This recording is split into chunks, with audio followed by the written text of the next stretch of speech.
मां हुनजी मां थी ॻाल्हायां, ही हुननि जी गवाही आहे। ही वल्द शाहिद सोलंकी मूंसां नाइंसाफ़ी थी वई आहे साईं।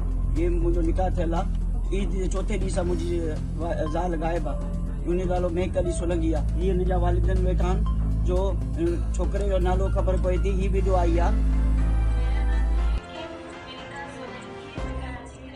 ठीक है। उनके एक कमरे में बंद करे उनके ज़बरदस्ती वीडियो ठहाई वही आहे। छोकिरे जो खेरपुर अहमदपुर कोट आहे उनमें छोकिरे जो नालो आहे साकिब अली मेरानी जो इन सां शरीक आहिनि जो के सभु आहिनि।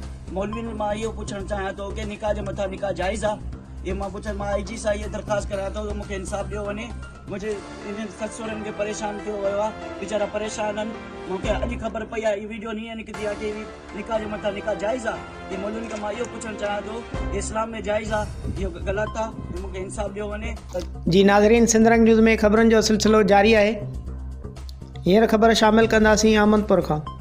अहमदपुर में नारीअ जो नौजवान सां निकाह करण वारो मामिलो नओं रुख अख़्तियार करे वियो। नारीअ खे अगवा करे ज़बरदस्ती निकाह मथां निकाह कराइण जो इंकशाफ़ थियो आहे।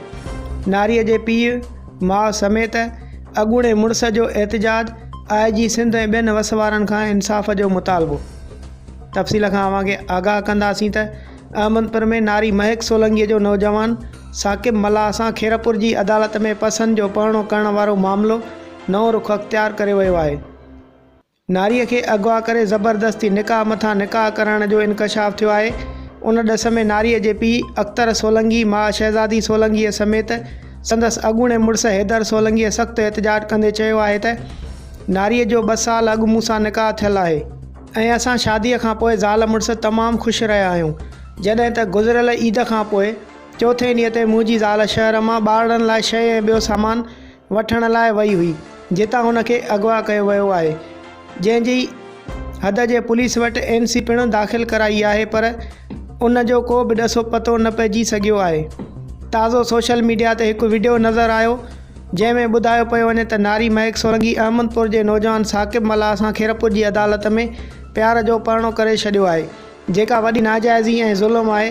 जॾहिं त असांखे ख़दशो आहे त असांजी नारीअ खे साकिब मल्लाह अगवा करे खे ज़बरदस्ती निकाह मथां निकाह कराए छॾियो आहे, जेको शरई तोड़े क़ानूनी तौर ते बिल्कुलु नाजाइज़ ऐं ग़लति अमल आहे। उन मौक़े ते हुननि IG सिंध, DIG सखर ऐं SSP खेरपुर खां मुतालबो कयो आहे त मामले जो नोटिस वठी असां सां इंसाफ़ करे नारीअ खे आज़ादु करायो वञे। वधीक ख़बरुनि ऐं अपडेट लाइ ॾिसंदा रहो सिंधरंग न्यूज़ HD।